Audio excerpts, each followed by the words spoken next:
अस्सलाम वालेकुम। आज की इस वीडियो में हम करने जा रहे हैं एक्सरसाइज 2.2 क्वेश्चन नंबर 3। इसका पार्ट 1 है log of 64 to the base x equal to 3, जिसको हमने सिंप्लीफाई करना है। तो इसको सबसे पहले हम लिखेंगे एक्सपोनेंशियल फॉर्म के अंदर। एक्सपोनेंशियल फॉर्म इसकी इस तरह होगी, जिसमें हम 64 जो कि एक्सपोनेंट है उसको हम रिज़ल्ट 3 के साथ एक्सचेंज करेंगे तो हमारे पास होगी एक्सपोनेंशियल फॉर्म। पहले इसको लिखेंगे x पावर 3 आ जाएगी और इक्वल में आ जाएगा 64। ठीक है, 64 की हम करेंगे 64 की करेंगे फैक्टराइजेशन। इसके फैक्टर्स लिखेंगे। फैक्टर्स इसके होंगे 64 को हम लिखते हैं 64, इस पर डिवाइड करेंगे पहले 4, 16 टाइम्स 10 4, 4 टाइम्स 10 4, 1 1 2 3 टाइम्स 4 आ गया हमारे पास। इसको हम लिख सकते हैं x पावर 3 इक्वल टू 64 को हम लिख सकते हैं 4 पावर 3। तो हमारे पास ये रूल है कि जब हमारे पास पावर सेम होंगी आपस में तो हम लिख सकते हैं कि बेस भी उनकी आपस में इक्वल होगी। तो इसमें देखें x की पावर हमारे पास 3 है, 4 पावर 3 है, तो पावर्स आपस में इक्वल हैं। हम लिख सकते हैं कि x इक्वल टू होगा 4k, जो कि हमारे पास x का आंसर है।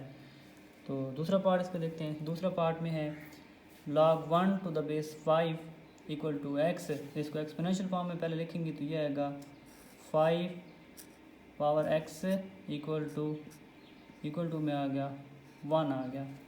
ठीक है, अब जब एक्सपोनेंट और रिज़ल्ट का आपस में एक्सचेंज किया तो ये हमारे पास आ गई एक्सपोनेंशियल फॉर्म आ गई। एक्सपोनेंशियल फॉर्म में अब हमने मालूम करनी है x की वैल्यू। x आ गया है पावर में, तो अब हमें बेस इक्वल करनी पड़ेगी, तो पावर्स तब आपस में इक्वल आएंगी। जैसे पहले क्वेश्चन में हमने पावर्स को इक्वल किया है तो बेस हमारे पास बराबर आ गई, क्योंकि इसमें x बेस में था तो हमने पावर्स को इक्वल किया है। तो दूसरे पार्ट में ये है कि इसमें हमारे पास जो x है वेरिएबल जो कि हमने फाइंड करना है वो पावर में है, तो हमें बेस इक्वल करनी पड़ेगी।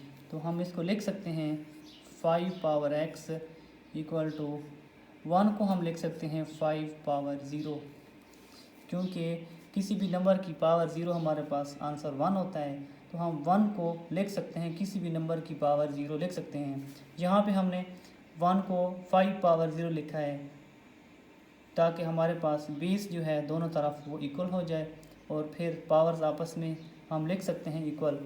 इस यहाँ पे आप देखें 5 जो कि बेस है दोनों की इक्वल है, हम लिख सकते हैं कि x की वैल्यू भी क्या होगी, x 0 के इक्वल होगा, x बराबर होगा 0 की। ये हमारे पास पार्ट 2 का आंसर है, x इक्वल टू 2 आ गया।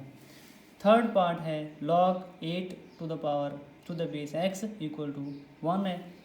इसमें भी एक्सपोनेंट और रिज़ल्ट का हम जब एक्सचेंज करेंगे तो ये आएगा हमारे पास x पावर 1 इक्वल टू में आ गया 8।